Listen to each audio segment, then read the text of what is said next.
I am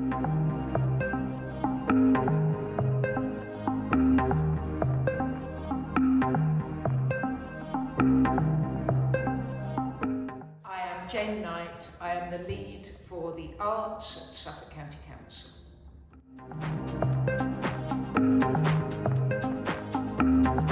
Arts and museums are about the individual, and they are about the individual lived experience. So when someone visits a museum, they bring themselves with them, always. They're looking at objects and they're deciding, what would that object have been used for? How would it have felt in someone's hand? And they're going on imaginative journeys. When you read a book, you're thinking into another character, looking into someone else's mind. When you are watching a play, you're reflecting on that character, how they're reacting in an event, in an activity. When you dance, you're listening to your body and you're moving, you're finding rhythm.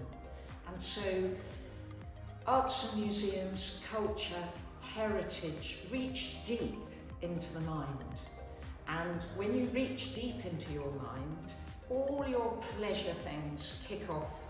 And what we know from research is when people have taken part in creative activities, in reflective activities, their cortisol levels are raised, their dopamine levels are raised, their sense of well-being, their sense of resilience, their sense of themselves grows.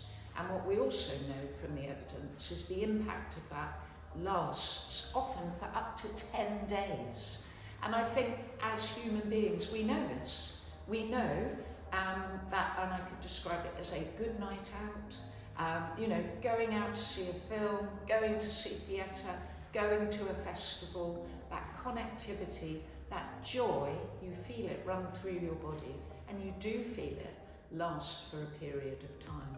So that's what arts and culture is about, and how we get more and more people to find the arts and culture that works for them, to enjoy it, to participate in it, and to get that well-being. That's at the core of what we do at Suffolk County Council in arts and museums.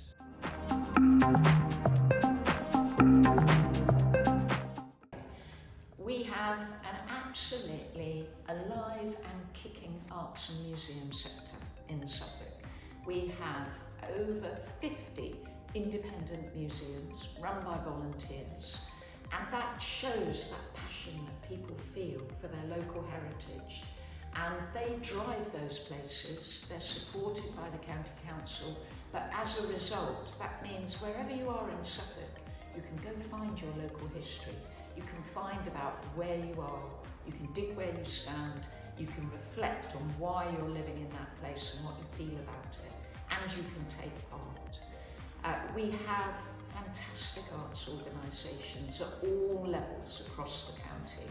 We have some organisations that are nationally significant, internationally significant, and then we have hyper local organisations that are known and cherished by their communities, and we have everything in between. But if I were to name names, I would say we have New Wolsey Theatre in Ipswich, which produces its own theatre, and that theatre reflects our values, what we're thinking, it gives that challenge. We have Dances, which is a regional dance agency, running Dance for Parkinson's classes, parent-toddler classes, doing yoga and presenting some of the internationally most significant dance companies where you can see them really up close. We've got Suffolk Art Link, which is one of the leaders in the creative health community nationally, and Suffolk Art Link are delivering intergenerational projects, bringing together children and older people, getting people to write letters to each other, to tell each other stories, and these are the activities that drive communities, drive well-being, and deliver really well across Suffolk.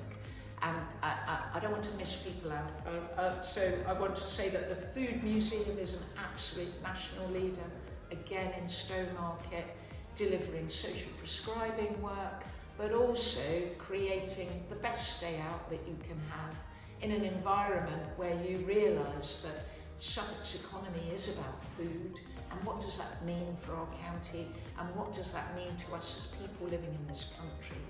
So we have a very, very lively sector. We have the First Light Festival in Lowestoft, 24-hour festival on the beach. We've got the National Horse Racing Museum in Newmarket. We've got the Marketplace project working in Brandon and Milton Hall. We've got fantastic activities happening in Felixstowe. Suffolk is an alive and kicking place full of cultural activity.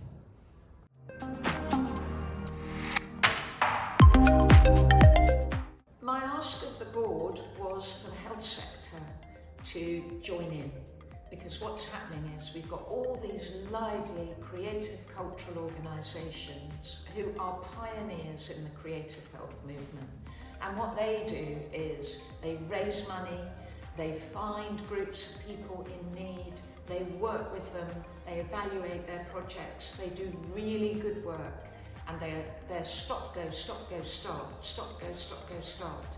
And therefore, they're not being informed or directed or supported by people working in the health sector. So what we wanted to do today was say, join up. And if we join up, this can explode. And it can be efficient, effective, it can be strategic, and we can move actually quite quickly if we do that joining up. And I think we had a fantastic response. Everybody was really interested. And lots of people came up to us afterwards and said, I want to help make this happen. So that means we will do it. And it means we will develop a plan, we will develop an evaluation framework, we will deliver good work, and we will report back.